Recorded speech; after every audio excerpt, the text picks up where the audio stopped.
Bom dia, gente. Espero que você esteja tendo muito bom dia. This is your man Larry, the American Brazilian.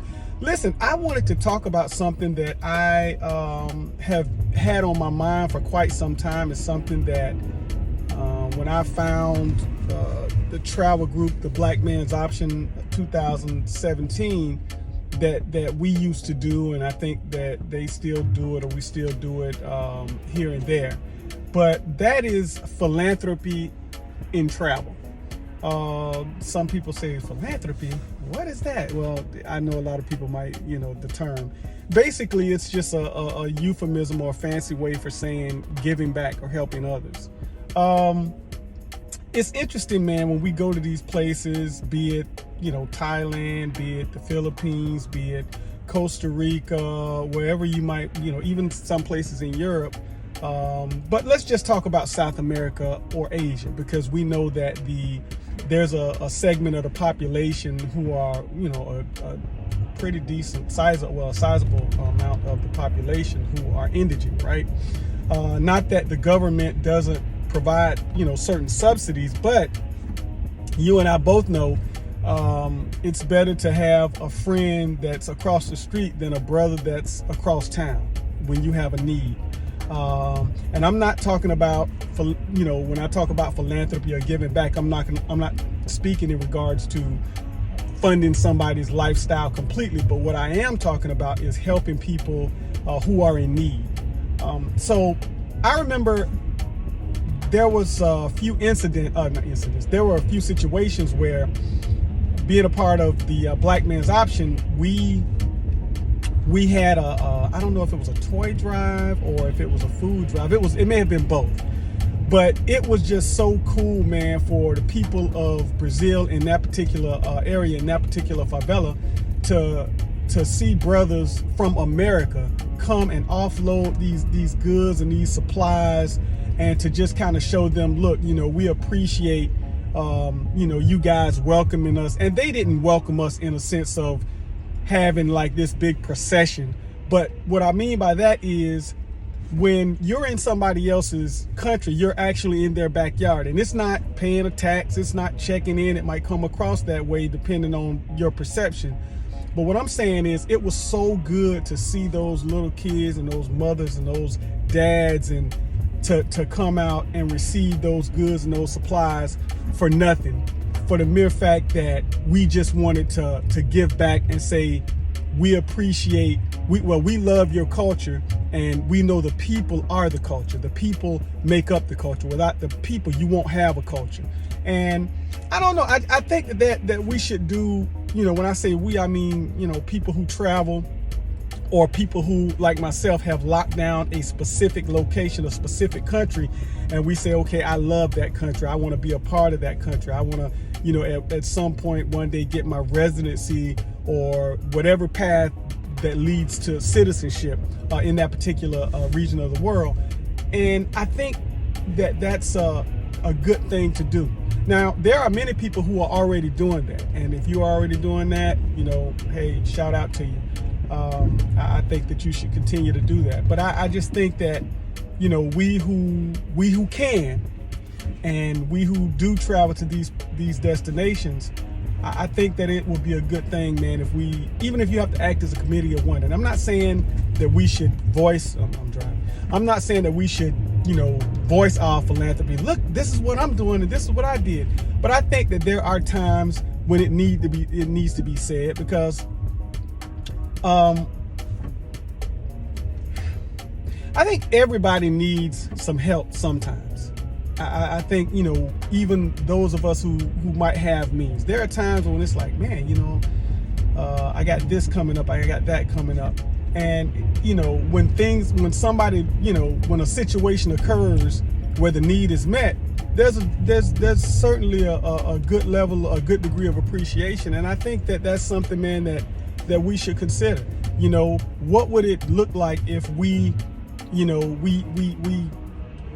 the people that we subscribe to, the people that we follow, when they come across somebody who's, like they could say something like, for instance, I'll give you an example, or as we say in Brazil, for example, this lady has a mobile food business, right?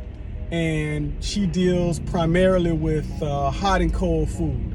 Well, a part of her machinery is malfunctioning, and she's had to basically kind of rig it up, and it can only work a portion of the day. And if it's only working a portion of the day, then that hurts her bottom line, and she can't take things home to her family. Or it could be a guy, vice versa.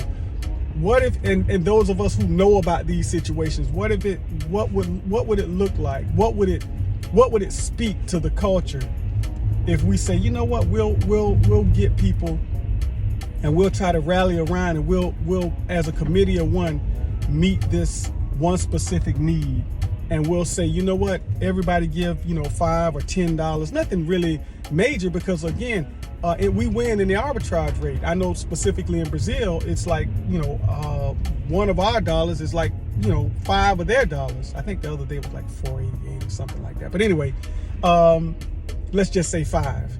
Or other parts of the world, Colombia or other parts of the world. And I think that would be good. It would be good on two fronts. Number one, you meet the need of somebody who couldn't help themselves. Number two, when people hear about us, when people look at us, when people see us, it's kind of like, oh, okay, well, yeah, those are good guys. Now, you're going to have people that might attempt to take advantage of the situation, or you might have people who would want to give, who are apprehensive and say, well, I don't know if I don't know where my money is going.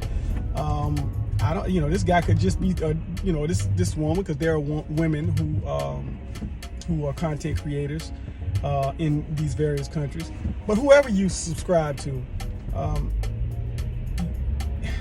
I think that there's a degree of, I don't know if I can say the word trust, but there's a degree of integrity that you have to believe that person carries, and if you believe that, and this person is saying, look, that there's this family or this person that has a need, let's try to pool our resources together and meet that need, then I think that can be a good situation. And maybe I'm just being overly optimistic, maybe I'm just pipe dreaming, but what I will tell you is this: I'm not telling you what I've heard. I'm not telling you I'm not only telling you what I've heard. I'm not only telling you what I've seen. I'm telling you what I have done and what I actively do. And I'm not asking people to give to me specifically. I'm not asking that. I'm just saying for the people that you follow, or I'll just use me as an example. When I go there, if I see a need and say, hey, look, man, let's try to meet this need in this person, then I think that could be a good thing. And so if you hear this, please don't hear. Well, I can't tell you how to filter your hearing, but I would hope that you won't hear this, in the sense of, oh, you trying to check in, or that's just like checking in, or come on, this is for mature ears. I'm just saying, I think that would be good if that's something that we could do. Those of us who are doing it, let's continue to do it. Those of us who haven't considered it, I'm just saying consider it, because it could be that we help other people, and